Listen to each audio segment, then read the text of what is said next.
Muito bom dia, agronegócio. Hoje é quinta-feira, dia 6 de junho de 2024, são 8 horas e 6 minutos. Pelo horário oficial de Brasília, na edição de hoje vamos tratar de assuntos importantes. O leilão da Conab foi suspenso pelo Tribunal Regional Federal do turma 4. Vamos falar sobre isso. Então está suspenso. A AGU, a Advocacia Geral da União, deverá recorrer a esta medida. Vamos dar mais detalhes sobre o que foi definido. Vamos também falar sobre o Ministério da Agricultura desmentindo alguns rumores de que o arroz importado conteria defensivos proibidos aqui no Brasil. Vamos falar também sobre a medida do PIS/COFINS que movimentou o mercado de grãos, café, carnes, suco de laranja, com a limitação do uso dos créditos gerados pelo pagamento deste tributo. O agronegócio repercute de forma muito negativa, uma vez que trata-se de uma nova ameaça ao setor vinda do governo federal. Vamos falar também sobre os preços mínimos do trigo para a safra 2024-25 que foram reportados também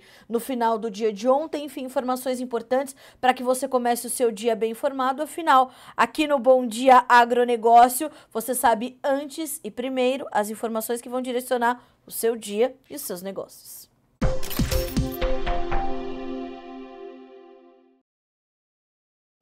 Antes de mais nada, vamos checar os preços. Os mercados já estão em funcionamento nesta quinta-feira. Mercado na Bolsa de Chicago, para darmos início à nossa rodada. Soja sobe 0,5% agora, tem 11 dólares e 38 centos. Perdão, 11 dólares e 83 centos por bushel. O milho sobe 1,3%, é quem se destaca nas altas desta quinta-feira em Chicago. Nós temos 4 dólares e 44 centavos por bushel, um ganho de 1,3%.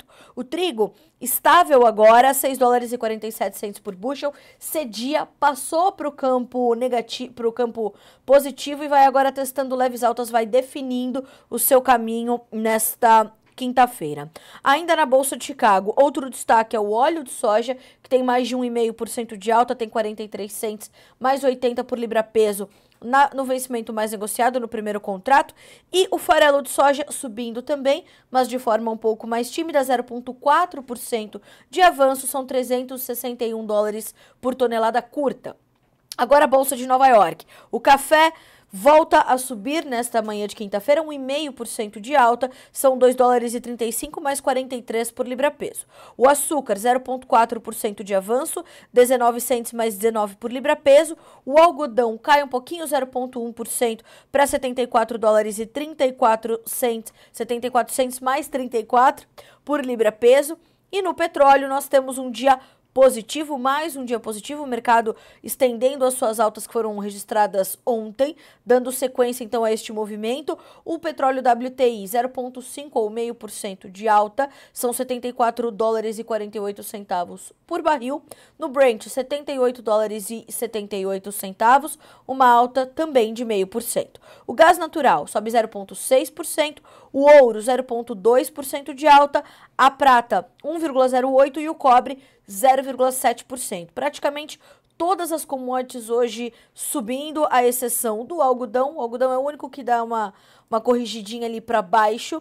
Temos então esse movimento positivo das commodities. O dólar index tem uma leve alta também, 0,02% de ganho. E para concluir a rodada de preços, vamos checar então o movimento na Bolsa de Dalian, mercado futuro chinês, que já tem suas negociações encerradas para hoje. Fechamento positivo para farelo, óleo de soja e também para o milho. O que nos diz Eduardo Vanin sobre essa manhã de quinta-feira para mercado financeiro? Bolsas americanas de lado, mercado atento à reunião do Banco Central Europeu e aos dados de emprego nos Estados Unidos. Amanhã tem payroll e percebam que essa é uma semana bastante pesada para o financeiro e as commodities estão ali tentando manter-se, né, mais cautelosas à espera desses números que vão chegando. No geral, os dados de atividade dos Estados Unidos estão vindo mais fracos do que o esperado, as bolsas na Ásia estão em queda, petróleo subindo, ouro subindo e o índice de commodities da Bloomberg também tem 0,5% de alta na manhã de hoje. Destaque para os futuros de soja e milho em alta na Bolsa de Chicago. E Eduardo Vanin faz um alerta importante.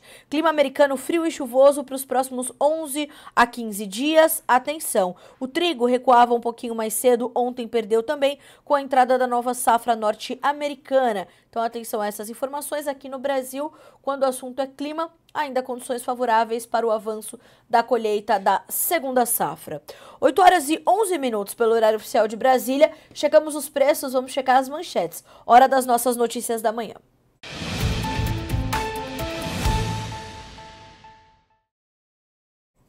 Bom, primeira notícia, primeira manchete. Claro que é a mais importante dessa quinta-feira, é a suspensão do arroz, do leilão de arroz, né, que seria realizado pela Conab nesta quinta-feira, hoje, dia 6 de junho, às 9 horas. Uma liminar da 4ª Vara Federal de Porto Alegre suspendeu o leilão de importação de arroz marcado pela Conab para hoje. Portanto, a Advocacia Geral da União deverá recorrer. O juiz federal substituto Bruno Rich Fagundes de Oliveira acolheu uma ação popular movida pelos deputados federais Marcel Van Hatten, do Novo do Rio Grande do Sul, e Lucas Belo Redecker, do PSDB, também do Rio Grande do Sul, além do deputado estadual Felipe Camazotto, também do Novo do Rio Grande do Sul. A Farsul, a Federação de Agricultura do Estado do Rio Grande do Sul, entrou com amicus curiae no processo.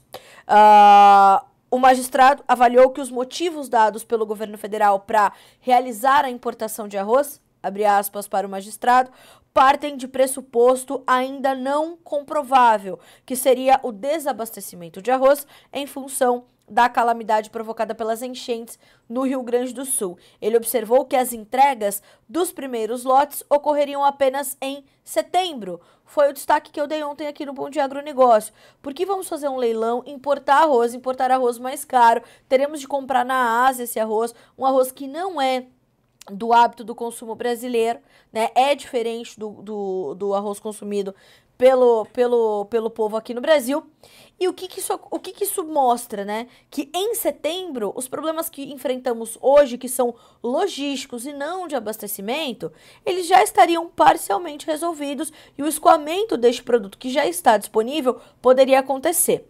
Parece que o juiz Bruno Rich Fagundes de Oliveira teve uma percepção semelhante. Ele afirmou ainda que a nota técnica da Conab, justificando a convocação do leilão, argumentou que a ação é motivada pela falta de política anterior de formação de estoques públicos, o que seria uma admissão de falha na consecução da política agrícola. Ele também considerou que, abre aspas, a redução da produção risícola vem acontecendo lentamente e há anos e que os dados oficiais de inflação apresentados pela Conab em sua nota se limitam a abril de 2024, antes das enchentes. Bom, 8 horas, eu ia até dar o horário aqui, mas são 8 horas e 14 minutos. Antes da gente falar da nossa próxima notícia, que também refere-se ao arroz, só para terminarmos essa contextualização. A AGU, portanto, deve recorrer a essa decisão do TRF4, que é a 4ª Vara Federal de Porto Alegre, do Tribunal Regional de Justiça. Então, é preciso monitorar, por quê? Nós trouxemos na semana passada uma manchete aqui no Notícias Agrícolas em que o nosso destaque era justamente esse. Analistas e consultores de mercado desmentem avanços estratosféricos nos preços do arroz em função das enchentes causadas no Rio Grande do Sul. Por que isso aconteceu? Porque uma das últimas coletivas de imprensa que deu o presidente da Conab, o senhor Edgar Preto, ele havia afirmado que os preços no Brasil teriam subido de 30% a 40% no mercado brasileiro, o que não aconteceu. Pelos dados da própria Conab, a Cogo Inteligência em Agronegócio fez um estudo mostrando que o aumento nos preços foi bem menor do que o apontado pelo senhor Edgar Preto, presidente da Conab, também já afirmado pelo Ministério da Agricultura também em coletivas de imprensa, e mostrando que havia sim um aumento nos preços, mas uma trajetória de alta nos preços do arroz, não só no mercado brasileiro, mas no mercado global, diante da oferta bastante ajustada deste produto no mundo. Então, os preços subiram nos principais mercados, nas principais origens produtoras. Além disso, No ano passado, o governo federal já dava sinais de que tinha o desejo de fazer a sua intervenção neste mercado, né, no mercado de alimentos. Então, é preciso monitorar, porque realmente o entendimento deste juiz do TRF4, ele traz uma clareza muito grande ao que o setor arrozeiro vem falando desde que as enchentes se iniciaram no estado gaúcho. Desde que a Federarroz se manifestou, o Sindiarroz se manifestou, a própria Abiarroz, que é a Associação Brasileira da Indústria de Arroz, também se manifestou, né? Inclusive, uma das suas diretoras, também conversando com o Notícias Agrícolas, afirmou que de todas as medidas que estavam ali propostas pelo governo, a mais coerente na perspectiva da Associação Brasileira da Indústria Arrozeira era justamente o governo zerar a TEC, né, para o arroz de fora do Mercosul. No entanto, esta também é uma medida que gerou bastante polêmica. Então, vejamos qual é o futuro dos leilões de compra de arroz pela Conab. O primeiro que aconteceria hoje às 9 horas foi, portanto, suspenso. 8 horas e 16 minutos, pelo horário oficial de Brasília. Nós vamos ainda tratar do mercado de arroz, mas agora da perspectiva do Ministério da Agricultura, que está trabalhando para desmentir boatos de que o grão a ser importado pelo Brasil viria com um defensivo proibido. Veja só, o arroz que deve ser importado pela Conab não tem agrotóxicos, de acordo com essa notícia apurada pelo broadcast, né, ou defensivos, como seria o mais adequado, considerados proibidos no Brasil, esclareceu uma nota do Ministério da Agricultura. A pasta decidiu fazer o comunicado para, abre aspas, desmentir narrativas falsas que questionam a qualidade de um produto que sequer foi adquirido ainda. O primeiro leilão para aquisição de até 300 mil toneladas estaria marcado para esta quinta-feira. O edital divulgado pela Conab determina as características do produto que será comprado. O documento aponta, mais uma vez abre aspas, que o produto deverá ter aspecto, cor, odor e sabor característico de arroz beneficiado, polido, longo fino, tipo 1, safra 23-24 e proíbe a aquisição de arroz aromático. Além disso, o grão deverá estar acondicionado em embalagem com capacidade de 5 quilos, transparente e incolor, que permita a perfeita visualização do produto e com logomarca. O Ministério ainda cita na nota que o edital respeita a Lei número 9.972 de 2000, que obriga a classificação dos produtos vegetais quando destinados diretamente à alimentação humana, nas operações de compra e venda do poder público e também na importação. Por sua vez, ainda mostra o Ministério o artigo 13 da Instrução Normativa Mapa número 2 de 2012, determinando que a presença de substâncias nocivas à saúde em um produto o desclassifica para a circulação no mercado brasileiro e o torna impróprio para consumo. Esta era uma outra preocupação do mercado, essa era uma outra situação, né, que surgiu ali nas discussões e que teve espaço, claro, nos questionamentos em torno dessa importação de arroz, e não só a condição dos defensivos, mas também a condição de produção desse arroz. Tudo que nós mandamos exportado para outros países exigem do Brasil, do produtor brasileiro, da indústria brasileira, do agronegócio brasileiro, uma série de normas, uma série de regulamentações, o que não está errado, né? Salvo os excessos, né, de cobranças quando a gente olha para a questão ambiental, coisa que não é nada praticada na Europa, por exemplo. E agora, o que nós estamos exigindo desse arroz que será importado pelo Brasil, né? Esse foi um questionamento levantado também pelo setor, né, pelo setor arrozeiro, e claro que ainda sem respostas muito detalhadas. Vejamos também como esse arroz, se for realmente importado, chegará ao Brasil e o que será exigido desse produto. Isso é determinante que se tenha clareza e ciência. Vejamos como se desdobrará o mercado de arroz depois dessas últimas informações. 8 horas e 20 minutos pelo horário oficial de Brasília. O Luciano Porto está dizendo aqui no nosso chat: bom dia, Carla e Agro. Tem coisa pior acontecendo. A mudança das normas do PIS/COFINS que prejudicam o mercado, que está paralisado desde ontem. E é justamente essa a nossa próxima manchete. Viu, Luciano? Obrigada pelo seu comentário. Inclusive, continuem participando, mandem os seus posicionamentos, opiniões, dúvidas, críticas, sugestões, perguntas para Ronald Macuco, analista de mercado da Pátria Agronegócios, que estará conosco hoje no nosso quadro de entrevistas. Vamos falar sobre o mercado do boi gordo. E essa condição do PIS/COFINS, ela realmente teve uma repercussão muito negativa entre as associações de classe do agronegócio brasileiro, parlamentares da Frente Parlamentar da Agropecuária, enfim, uma repercussão muito negativa no setor. Essa medida é uma medida provisória publicada pelo governo federal na terça-feira, dá conta de que nós temos ali uma limitação na utilização dos créditos gerados pelo pagamento de PIS/COFINS. Esses créditos não poderiam mais ser utilizados para o abatimento dos próprios PIS/COFINS, né? Que seriam pagos, por exemplo, na saída dos produtos.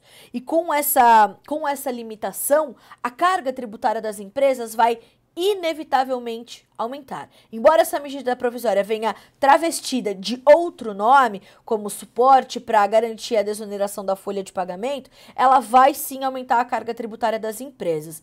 Bom, como eu pontuei, houve imediata repercussão negativa do setor. Imediata repercussão negativa do setor.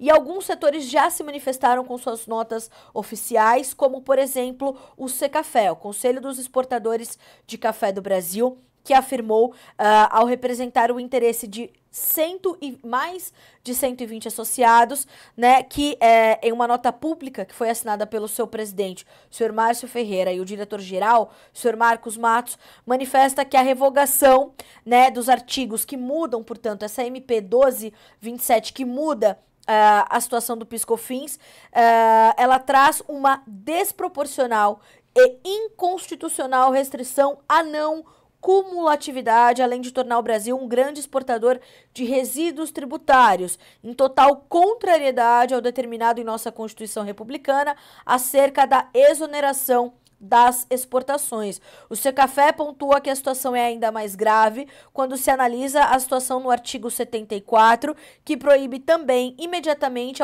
a utilização dos créditos de PIS/COFINS para fim de compensação com outros tributos federais. Ambos os executivos do Secafé afirmam que é importante relembrar que o aumento de carga fiscal atinge por completo a cadeia do agronegócio, que prima pela segurança alimentar, tido como direito fundamental, além de ser por força do artigo 187, dever do Estado fomentá-lo, ou seja, fomentar a segurança alimentar.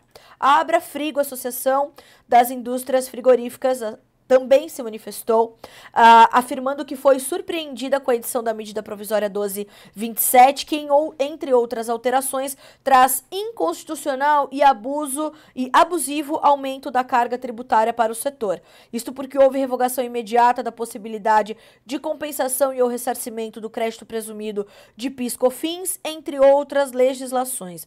Ao revogar tais dispositivos, vedando a compensação dos créditos, a MP traz enorme impacto e aumento da carga fiscal para as indústrias frigoríficas produtoras e exportadoras de carne bovina. O que é pior, segundo a Abrafrigo, tais impactos serão ainda mais graves para as pequenas e médias empresas do setor que possuem uma gama limitada de produtos comercializados no mercado interno e que sofrerão com o acúmulo de créditos tributários. Não param por aí os impactos. A Citrus BR também trouxe a sua nota, já fazendo um cálculo preliminar de que o impacto da MP 1227 poderia gerar um prejuízo para a cadeia da ordem de 400 milhões de reais para o setor do suco de laranja.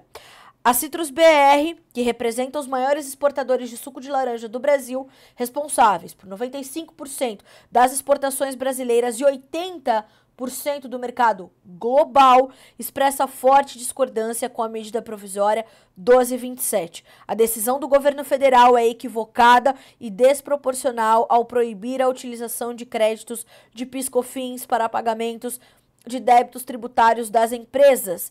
A impossibilidade da utilização destes créditos para pagamento de impostos e ressarcimentos impacta diretamente a competitividade industrial do Brasil.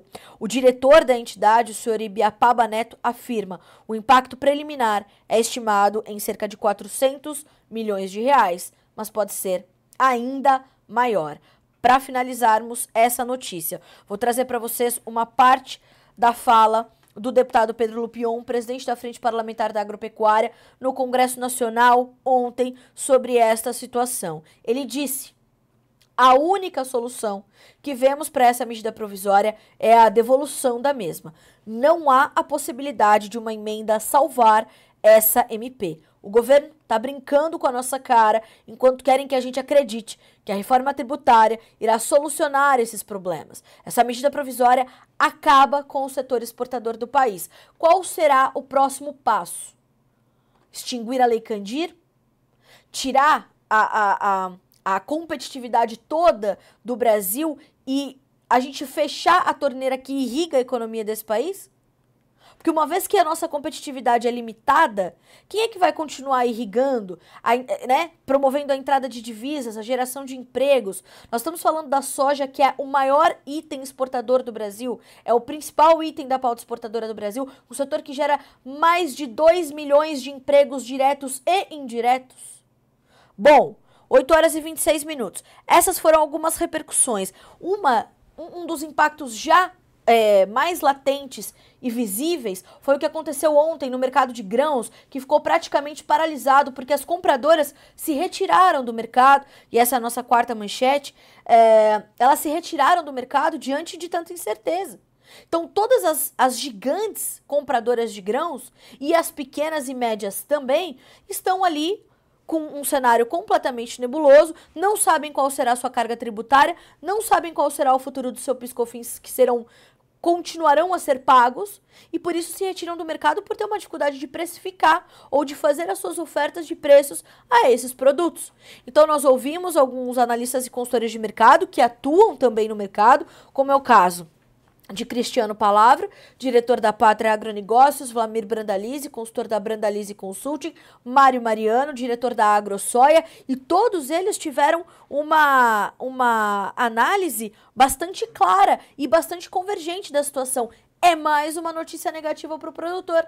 É mais uma notícia que mina a nossa competitividade e que achata ainda mais a margem do produtor no campo. Porque se essas empresas terão de pagar mais caro ou se elas terão de pagar mais tributos, nós teremos uma oferta de preços também mais limitada, né? Então, temos essa preocupação e separei aqui essa notícia que ainda está em destaque para você, caso você precise de mais informações, né, sobre essas empresas que ficaram paralisadas e continuarão a ficar até que os seus representantes fiscais e jurídicos tenham respostas, né, para sua atividade. Então, veja só o que disse o consultor de mercado e diretor da AgroSoia, Mário Mariano. Separei aqui a fala dele. Há uma evidência clara e transparente de que suas novas condições de preços aos produtores dessas indústrias serão reduzidas devido à perda parcial do imposto PIS/COFINS na cadeia, desde insumos vendidos ao produtor nas operações de barter até o depósito do produto, matéria-prima ou acabado nos destinos portuários ou consumo final. Cristiano Palavro disse algo semelhante sobre essa situação, afirmando que de fato há uma, né, que ainda, inclusive é importante dizer isso, os detalhes dessa medida e o seu caminhar ainda são insuficientes para mensurar para os grãos o impacto dessa situação. Então, em reais por saco, quanto o produtor vai deixar de ganhar, quanto as empresas terão de deixar de pagar ou de ofertar no seu preço. Isso ainda é difícil mensurar. É um setor amplo, é um setor verticalizado e os cálculos são complexos. Então, ainda não é possível mensurar exatamente, né? Mas, inevitavelmente, isso será repassado ao setor produtivo. Inevitavelmente. Disse Cristiano Palavro. O impacto nas exportadoras é grande porque na saída dessas empresas o PIS/COFINS é isento. Então, elas geram crédito na entrada e não conseguem aproveitar esse crédito na saída. Na prática, isso aumenta a carga tributária da empresa e é no produtor que isso vai bater. É no produtor que isso vai chegar. Então, olhos vivos, atenção redobrada. Nós continuamos a apurar essa situação, continuamos a entender esses cálculos e saber como esses cálculos vão chegar, né, aos resultados finais do agronegócio brasileiro. Porque lá na frente, o PIB vai sentir. E, de novo, atenção redobrada à Lei Candir. Porque enquanto na Argentina a gente vê o presidente, né, que sofre ali inúmeras críticas, mas fala da derrubada das retenções, por exemplo, para aumentar a competitividade argentina, aqui a gente está ameaçando as exportações brasileiras. É mais um absurdo que nós temos de noticiar. 8 horas e 31 minutos pelo horário oficial de Brasília. Para a nossa quinta manchete, eu vou rapidamente passar por ela para que nós possamos dar sequência à nossa programação. Foram publicados os preços mínimos do trigo para a safra 2024-25 pela Conab. Os valores foram atualizados. Os novos preços foram publicados no Diário Oficial da União desta quarta-feira, dia 5, e são fixados pelo Conselho Monetário Nacional, de acordo com a proposta enviada pela Conab ao MAPA. Os preços serão utilizados como referência nas operações ligadas à Política de Garantias de Preços Mínimos, a PGPM, que visa assegurar uma remuneração mínima aos produtores rurais. De acordo com a portaria do MAPA, do Ministério da Agricultura, os preços mínimos para o trigo pão tipo 1 cultivado no Sul apresentam uma queda de 10,5% em relação ao ciclo 23-24. No Sudeste, a redução é de 11,5%, enquanto no Centro-Oeste e na Bahia, a queda chega a 15,8%. Já para a semente de trigo, o preço mínimo acompanha a diminuição de 10,5% estabelecida para os estados do sul do país. Essa notícia está detalhada aqui no Notícias Agrícolas. Você pode, inclusive, acessar a portaria publicada no Diário Oficial da União para conferir mais informações sobre os preços mínimos que foram divulgados, então, nessa semana, até porque é importantíssima essa informação diante de um plantio que está prestes a começar para a nova safra de trigo do Brasil. Bom, 8 horas e 32 minutos pelo horário oficial de Brasília. Uma outra notícia que chamou muita atenção e foi destaque aqui no Bom Dia Agronegócio, evidentemente, foi a convocação do governo federal, né, do governo Lula 3, para o MST, o Movimento dos Trabalhadores Sem Terra, participarem da construção do Plano Safra 2024-25. Claro que essa foi mais uma medida que gerou muito repúdio, uma repercussão também negativa entre os setores do agronegócio. E quem comenta esse assunto agora é Dr. Leandro Marmo, que é advogado, CEO do escritório João Domingos Advogados, no quadro No Campo da Lei. Lula nomeia o MST para coordenar o Plano Safra 2024-25. A notícia por si só é absurda. O presidente Lula, responsável pelo Executivo Federal, convocou o Movimento dos Trabalhadores Sem Terra, que desde o início do seu mandato já invadiu mais de 100 propriedades rurais em todo o Brasil, violando dezenas de leis e o direito de dezenas de produtores rurais, para participar da elaboração do Plano Safra no que tange à agricultura familiar. Uma pasta com orçamento de mais de 70 bilhões de reais. Qual o sentido disso? Isso é absolutamente ilógico. Enquanto o Congresso Nacional vem lutando de todas as formas para vetar leis que beneficiam ou que favoreçam o movimento sem terras, o Executivo, através do presidente Lula, vem criando toda sorte de medidas para favorecer e fortalecer cada vez mais. Todos nós sabemos que as medidas que são adotadas, as práticas utilizadas pelo movimento, são à margem da lei, são ilegais. Como que você vai fortalecer, dar ainda mais poder e força para esse movimento? Não faz o menor sentido. E não faz o menor sentido justamente nesse momento que o agronegócio brasileiro está vivenciando. Nós estamos nesse momento na maior crise financeira da história do agro no Brasil. Os produtores mais do que nunca precisariam do seu presidente para apoiar, para ajudar em um plano de reestruturação financeira de todo o agro. Nós estamos falando de mais de 5 milhões de produtores rurais hoje no Brasil, e não do MST. No final da década de 90, início dos anos 2000, quando tivemos uma crise financeira parecida com o que a gente está vivendo agora, o governo federal fez um plano audacioso, em que ele permitiu que as dívidas financeiras com os bancos fossem repactuadas, alongadas e pagas pelos produtores em até 20 anos, dando ali condições efetivas de todos eles honrarem com as suas obrigações e de continuarem produzindo. Neste momento agora, a gente não visualiza absolutamente nenhuma vontade do presidente em colaborar e muito pelo contrário.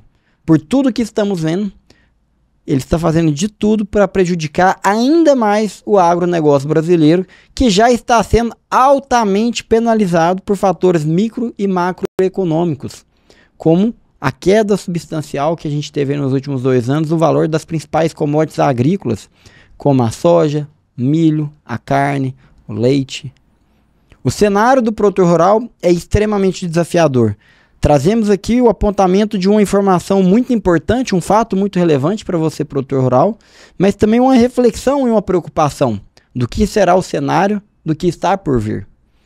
Do nosso lado, o que nós entendemos que temos que continuar fazendo é lutando diariamente pelo direito de cada um dos produtores rurais do Brasil, de acordo com a realidade.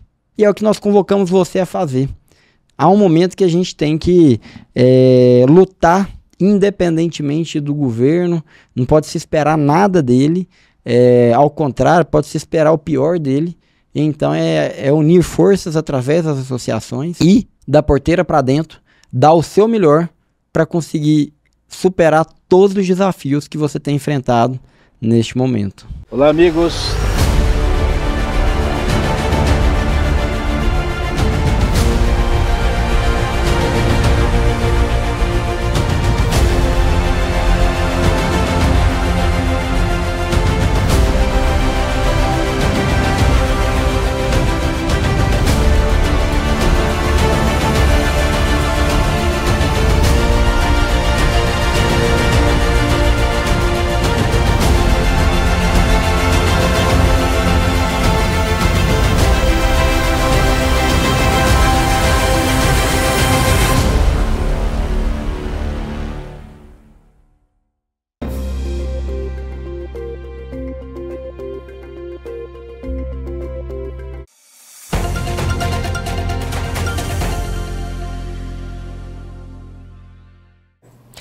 E de volta com o Bom Dia Agronegócio dessa quinta-feira, nós seguimos aqui acompanhando informações importantes. Viram que esse tema trazido pelo Dr. Leandro Marmo foi, como eu falei, um dos destaques dessa quinta-feira, e é importante que a gente continue também monitorando. E eu quero também chamar a atenção aqui para o comentário do Cleudismar, para a gente chamar já o nosso entrevistado aqui para o nosso quadro de entrevistas. O Cleudismar diz o seguinte: as empresas, sem conseguirem dar vazão aos créditos presumidos de PIS/COFINS,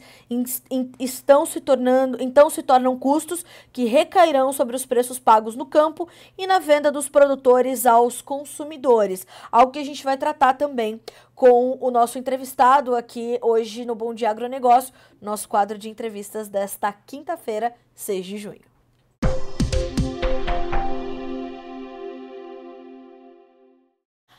Até porque hoje é quinta-feira, e quinta-feira é dia de Quinta com a Pátria, aqui no Bom Dia Agronegócio, e hoje a gente recebe com muita honra e muita alegria Ronald Macuco, analista de mercado e um dos diretores da consultoria. Ronald, é sempre bom ter você conosco, meu amigo, obrigada pela participação, sempre bom ter você, principalmente aqui no Bom Dia Agronegócio, mas hoje, para a gente tratar não só de mercado, mas sobre essa nova decisão do governo federal, que é mais uma ameaça ao setor do agronegócio e para o mercado pecuário não vai ser diferente, né? Bom dia, seja bem-vindo. Bom dia, Carla. Bom dia a todos que nos assistem nessa manhã e começar uma quinta-feira com um tema tão delicado que se arrastou aí na quarta-feira, né? Que se arrastou também na terça à tarde já se falava nos bastidores, e aí, quando se abre o mercado na segunda, muitas empresas deixando de precificar soja no interior, no porto, e isso acaba gerando, vamos dizer, um movimento de preocupação de forma geral, né? Chicago já tinha começado a semana pesado, o único fator positivo da semana é, assim, apesar de tudo, ainda tem um dólar aí que faz o seu trabalho de sustentar uma soja ainda no interior, em algumas regiões acima de 120, algumas regiões acima de 125, algumas regiões ainda acima dos 110. Então tem bastante coisa para a gente conversar aí no decorrer do programa. É verdade, Ronald, porque, como você bem pontuou, o assunto vem se arrastando, vem repercutindo entre os principais setores do agro. Então, o café já se manifestou, a laranja já se manifestou, os grãos tiveram, né, essa paralisação, né? E o que faz bastante sentido diante de tanta incerteza. Para o mercado pecuário não é diferente, porque os frigoríficos vão sentir, os exportadores vão sentir. Isso já chegou ao mercado do boi gordo também, Ronald? Ainda não, o mercado do boi gordo ainda não passou isso. O mercado do boi gordo, na verdade, se encontra num dos piores momentos dos últimos é, 4 anos observados. A gente só viveu o que está vivendo hoje no mercado pecuário em setembro e em agosto de 2023. Então, o setor já pegou um movimento de baixa que veio do mês de maio e se adentra agora no mês de junho, e essa notícia talvez ainda falta ser colocado na ponta do lápis para ser repassada para o pecuarista. E se esse preço for reajustado na ponta para o pecuarista, algumas cadeias do elo, Carla, a conta não vai fechar no positivo. Infelizmente, ontem assisti um bate-papo de um grande amigo aí que faz uma análise um pouco mais profunda desse tema, e assim, a preocupação dele é a mesma preocupação de quem está nos ouvindo hoje. E se isso chega, qual é o potencial de desvalorização na ponta para o pecuarista? Porque os frigoríficos vão absorver isso lá, mas eles vão repassar para a cadeia subsequente. E quem é a cadeia subsequente hoje é o confinador, é o pecuarista da engorda pasto, que encontra uma das arrobas muito desvalorizada, custo de produção ainda não caindo. Então, é um tema delicado dentro da pecuária. Acho que o pecuarista não precisava dessa, tá bom? Não, não precisava e, como você pontuou, é um dos piores momentos aí dos últimos anos. A gente está falando ainda de um momento de escalas também muito alongadas e numa comparação também de anos, numa média até grande, né, Ronald? A gente está falando de um momento não delicado só para a formação de preços, mas quando a gente olha para esse cenário das escalas, acho que é um dos destaques aí desse atual momento do mercado, é esse alongamento tão expressivo, não? Exato, Carla, mas aí, quando eu olho para um alongamento de escala, surgem algumas perguntas. Ronald, como as escalas estão alongadas? É o que se diz, é o que se prega, é o que eu vejo no frigorífico, quando eu ligo, quando eu vou lá presencialmente. E nossa exportação é recorde. E nossa arroba é a mais barata do mundo. Hoje eu recebi um gráfico, e a gente faz ele aqui interno, que a gente correlaciona o histórico, quanto está a nossa arroba no mundo nesse atual momento. Nós estamos com uma arroba muito próxima de US$ 40, Carla, por arroba, por arroba. Quando eu olho minha arroba no mundo, Carla, comparado, tem alguns momentos que nossa arroba chega, para até ser ridículo, chega a ser 35, US$ 40. Se eu pego o Paraguai, Uruguai e Austrália, é US$ 8 abaixo. US$ 8. Vamos fazer uma conta aqui para ser redondo, vamos fazer com a Austrália. Estamos falando de US$ 9. Se eu pego US$ 9 vezes o dólar de hoje, eu estou falando de R$ 45. R$ 45 a mais, pecuarista, no seu bolso hoje. Faria diferença? Faria muito. E agora, você tendo um PIS e um COFINS vindo em cima das exportações, isso gera, desculpa dizer a palavra, mas um desespero para quem tem que tomar decisão de curto prazo, quem está com boi pronto no junho, tem que ficar muito atento nos próximos 10, 20, 30 dias. Volto a falar, a escala de abate está longa e ela pode continuar dentro do mês de junho. Alguns esperam que isso diminui para a reta final do junho. Bastante atenção. Agora, Ronald, você falou, né? As pessoas nos questionam sobre por que as escalas estão alongadas. O que está justificando um momento como esse que a pecuária está vivendo agora, Ronald? Quais são, né? Se a gente pudesse elencar alguns fatores que nesse momento resultam nesse cenário, quais seriam, principalmente diante de como você também pontuou na sua fala, as nossas exportações serem recordes e continuarem desempenhando bem? Então a gente está exportando volume e menos preço. O que trouxe essas escalas para esse atual momento é um pasto um pouco mais duradouro na reta final do abril e maio. Devido àquela chuva do setembro, do outubro, do novembro, demorar para chegar em algumas regiões. E elas chegaram dentro do novembro, dentro do dezembro, e aí a passagem que era para ser centro-oeste, ter um corte ali de produção no mês de abril, começo de maio, ela se pendurou em algumas regiões um pouco mais. Quando eu pego o norte do país, ainda assim, a chuva cortou há 20 dias, 15 dias. Pará, por exemplo, Mato Piba, depende da região, Rondônia, teve chuvas nos últimos 10, 20 dias, chuvas bem pontual, de 3, 5 milímetros, mas para a pecuária ajuda bastante. Então, o volume de animais que era esperado dentro do abril e dentro do começo de maio, ele aparece dentro do final do maio para o junho, fazendo com que a gente tenha esse movimento. Uma pergunta que eu ouvi recente, Carla, Ronald, o pior preço de 2023 foi dentro do setembro e agosto. Será que vamos continuar esse movimento até um agosto? Eu acredito que não, olhando hoje para toda a conjectura. Mas os próximos 30 dias deve continuar pesado, influenciando muitas vezes até uma decisão de confinamento da reta final do segundo semestre. E isso nos preocupa. Então, assim, traz aqui uma preocupação, porque o próprio IMEA soltou que o interesse de confinamento do produtor mato-grossense para o ano 24 ele é maior, em torno de 40%, 50% na último levantamento, para o atual, no mesmo atual momento do ano passado. Então, assim, tem muita coisa ainda para passar, pensando no boi de final de setembro, outubro, novembro. Vamos dizer, o mercado está em aberto, o preço na bolsa hoje é em torno de R$ 22, R$ 23 acima do que está sendo praticado no físico, pensando nos contratos de outubro, novembro. Então, isso pode estimular o pecuarista, mesmo com o preço no curto prazo caindo, a confinar no segundo semestre. Na reta do segundo semestre. Se for fazer isso, cara, orientação, colocar uma proteção de preço, para dormir tranquilo e fazer gestão da sua arroba produzida, do seu animal colocado no confinamento. Eu quero muito ouvir sobre essa gestão da comercialização, Ronald, mas antes eu queria ouvir qual é a tua perspectiva, a perspectiva da Pátria para o nosso confinamento, para o nosso próximo giro. Como é que você recebeu esses números do IMEA e quais são as suas perspectivas, as perspectivas da Pátria? Olho para o segundo semestre com muito otimista, tá? Sou muito otimista para o segundo semestre, acredito que em outubro, novembro, preços melhores, mesmo o preço caindo e a gente olhando toda uma conjuntura. E o que me preocupa hoje é o atacado. Hoje você vai nos mercados, nos grandes atacarejos aí, você encontra a picanha de 34, 33, 35, não é aquela Prime de 49, 50, 60, 80, mas já tem hoje alguns cortes aparecendo, um contrafilé, uma costela que antes era impensável praticar abaixo de R$ 30 no quilo. Hoje você começa a ver isso. E quando eu olho para o mercado doméstico, cara, ele é o principal formador de preço.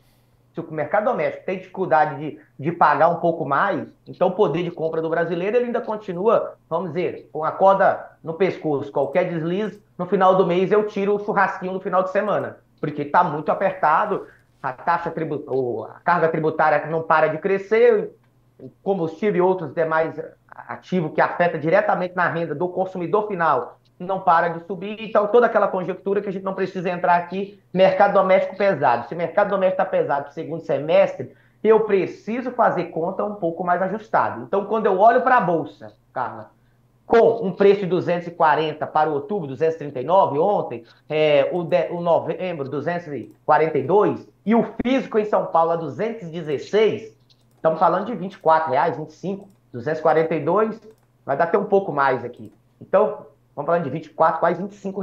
Faça um seguro. Durma tranquilo para o boi confinado do segundo semestre, quarto giro do ano aí, que seria o boi. Vamos colocar aqui, outubro, novembro e dezembro. Se quiser fazer até do setembro, faz muito sentido. Boi no confinamento nada mais é do que uma eficiência operacional. Eu sei o custo da minha diária, eu sei o custo do meu boi magro, eu sei quanto ele vai ganhar de peso dia, quantos dias ele vai ficar e quando ele vai ser abatido. A Bolsa, referência para São Paulo, dá para fazer isso. Como a gente pode discutir aqui para a soja? Eu vi uma pergunta aqui agora que é: qual é a estimativa da Pátria Agronegócio para a safra 23 e 24 que se encerrou? Nós podemos discutir isso. Isso é um tema que, no final do dia, Carla, Ninguém sabe qual é o tamanho real da safra brasileira ainda, e já terminando a colheita, acho que se tiver aí algum lugarzinho pontual, mas não tem mais, tá bom? Vai ter lá na Roraima, que aí é um ciclo parecido com o americano.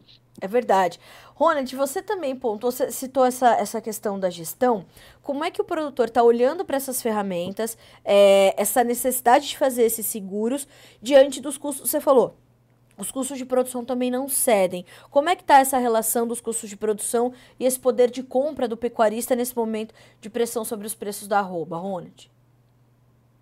Carla, quando eu olho para algumas regiões, essa relação é um pouco melhor do que outras. E por isso que eu entendo o levantamento do IMEA e deveria ter o IMEA em todos os estados, tá, Carla? É um instituto, é um órgão, não sei como é que se descreve ele aqui, mas que faz um trabalho brilhante, sabe? Ele traz uma realidade do estado, dos maiores estados produtores do Brasil, e quando eu olho para o IMEA, eu entendo, porque quando eu olho para o interesse do pecuarista, a conta que eu faço é, eu tenho um milho hoje em Canarana, Água Boa, Alta Floresta, um milho de R$ 34, 33, que as trade me oferece. Se eu transformo esse milho em arroba produzida, aí a conversa muda, entendeu? Um milho de 33, 34, eu jogo o preço do meu milho para R$ 45, mesmo e assumindo todos os custos dentro da minha atividade.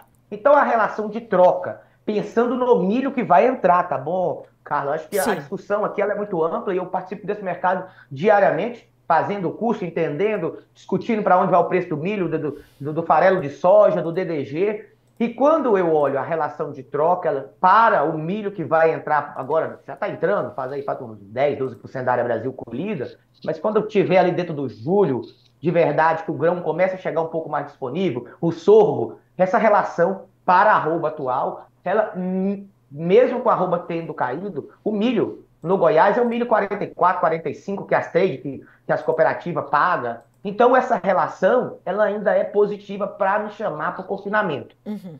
Então, se todo mundo toma essa decisão, que é o que o IMEA mostrou, que o produtor mato-grossense ele está um pouco mais, vamos dizer, animado, apesar de tudo, o pecuarista e todos aqui que está produzindo, foi muito bom ver o pessoal da João Domingo falando aqui sobre quem está conduzindo o Plano Safra, é, MST, como é que é aí? Trabalhadores sem terra? Como tem alguém? Existe alguém que trabalha que não tem terra? Eu não entendi aqui. Como é que alguém bota o nome em algo desse jeito? Eu não entendo, não, ué. Tem coisa que não entra na cabeça de um ser como eu, ué.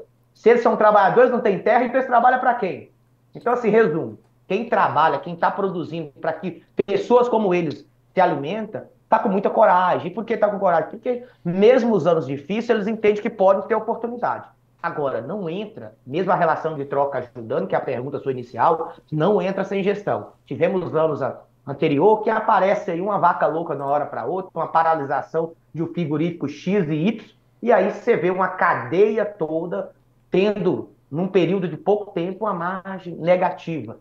Quando eu olho para a pecuária, pensando numa tomada de decisão de médio e longo prazo, hoje, amanhã, o ano que vem, parece um bom momento para estar nessa atividade pensando em toda uma conjectura de preço internacional, nosso é o mais barato do mundo, virada de ciclo, abate de fêmea crescendo, segundo ano, terceiro ano já de abate de fêmea maior do que foi 2021. Então, a decisão de estar na pecuária, mesmo e apesar dos preços não tão estimulador, faz sentido nesse momento. Mas entre com gestão de risco e a gente pode ajudar nisso, tá bom, Carla?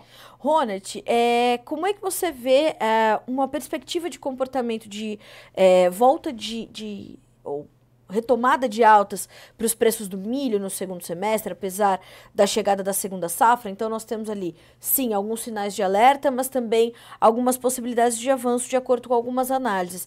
Essas altas nos preços do milho, se confirmando, elas podem ajustar ainda mais essas relações para o pecuarista? Elas podem ficar um pouquinho mais ajustadas?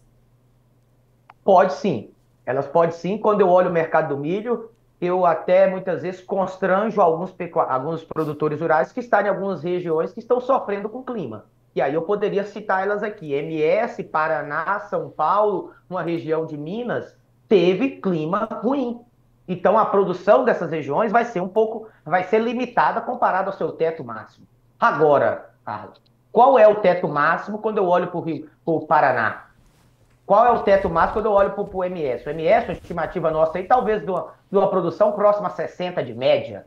Então você que está aí, que está produzindo isso, está tudo bem, mas tem na mesma região, muitas vezes tem produtores que vão produzir 85, 90. Então, o milho, eu olho para o milho da seguinte forma, eu acho que para antes de subir, esse milho vai ter que ter uma pressão um pouco mais de uma chegada de volume de produto. É indiscutível que a conta é ruim. Vamos pegar um produtor do Mato Grosso, Carla, que está produzindo 100 sacas de milho. Talvez vamos melhorar a conta aqui. Mato Grosso teve chuvas boas, devido à antecipação do ciclo da soja, muitos plantou numa janela ideal. E foi ali, por isso que o mercado caiu tanto desde janeiro, porque a estimativa lá em outubro, novembro e dezembro é que a área seria menor. E de fato, a área do milho é menor. Mas quando eu olho para o atual plantio do Mato Grosso, que é a representatividade desse milho, por que a gente fala do Mato Grosso? Porque 45, 46 milhões de 90, 85 que vem, então 50% do milho que vem para o segundo semestre no Safrinha, que o Antônio Galvão aqui, um cliente nosso que não gosta que fala safrinha, segunda safra, né, porque a segunda safra é maior que a primeira safra, então, segunda safra de milho, Mato Grosso representa 50%. Então, tá, vamos pegar o milho hoje, produzindo 100 saca, um milho de 35, região de Água Boa, Canarana, se tiver alguém aqui nos assistindo de lá, milho de 35, nós estamos falando de R$ 3.500, cara. Quando esse milho foi plantado lá, o custo desse produtor, para produzir, na época, a projeção dele, para produzir 80 sacas, era um custo de 3.700, 3.800. Então, ele vendendo a 35, falta R$ 200 ainda para a conta fechar. Sim. Então, se eu olhar para isso, eu vou ter que dizer que milho tem que subir, que esse preço está justificado, que o mercado é ruim. Então, assim, pensando o que a gente pode trazer aqui, curto prazo, a pressão ainda vai continuar. Mas o fator dólar está fazendo um trabalho aí. Ontem a gente teve preço no Porto a 62, 61. Então, sim, qualquer movimento que tem de pressão abaixo dos atuais patamares no interior do Brasil, as trades vão comprar. E certo, aquela exportação nossa que era projetada, cara, uma exportação menor comparado com o ano passado, porque teve muito grão à disposição, o ano passado a gente exportou 54 milhões de toneladas. Nossa estimativa esse ano é 37, 36. Tá, se esse milho cai muito nessa entrada de colheita, alguém vai começar a comprar esse milho, e aí o próprio milho na bolsa para o segundo semestre, cara, já é R$ 10, pensando ali lá em final de novembro para janeiro, já é R$ 10 acima do preço de hoje. O preço de hoje na bolsa, R$ 57 no contrato julho. No contrato janeiro já é o milho próximo a 70, né? Então, tem que ficar muito atento para fazer a gestão do risco. E como eu faria isso? Muitas vezes, carregando o milho no físico, botando no bolsão, se você não tem compromisso financeiro no 30/7, 30/8, fazendo a proteção em bolsa para garantir que, se o mercado não subir, você vai vender esse milho pelo menos R$ 2, R$ 3 acima do que você tem hoje, até para compensar o custo de armazenagem e de carrego. Produtor rural, dá para fazer gestão, apesar dos preços baixos. Se você tem um caixa um pouco mais saudável, essa gestão dá para fazer muito mais tranquilo. Se você não tem, aí a gente tem que pensar em outras alternativas. Olha, Ronald, eu quero muito te agradecer por aceitar o nosso convite, por estar aqui conosco. Eu digo que é a Quinta com a Pátria aqui no Bom Dia Agronegócio. Semana passada recebi o Cristiano Palavro, hoje você. Então, volte mais vezes, meu amigo, que a audiência gosta de te ouvir aqui no Notícias Agrícolas. Então, mais vezes será convocado para a Quinta com a Pátria aqui no Bom Dia Agronegócio, viu? Muito obrigada mais uma vez. Muito obrigado a você, Carla. Tenha um excelente dia e que Deus nos abençoe, apesar dos impostos cada dia mais do reino aí, né? Nem vamos nem falar da Suprema Corte, não. Vamos falar que o que vem de Brasília nos preocupa muito, tá, Carla? E acho que o produtor rural tem que se precaver, tem que se estruturar na ponta, não apenas comercializando o banho, mas fazendo, muitas vezes, essa gestão de risco, pensando também no tributário, no jurídico aí, porque preocupa, tá bom, Carla? Que Deus nos abençoe. Amém. Vocês todos também, todo o time da Pátria, tenham uma excelente quinta-feira, um bom restinho de semana. A gente continua a se falar, meu amigo. Muito obrigada, um abraço, até a próxima. Tchau, tchau. Tchau, tchau.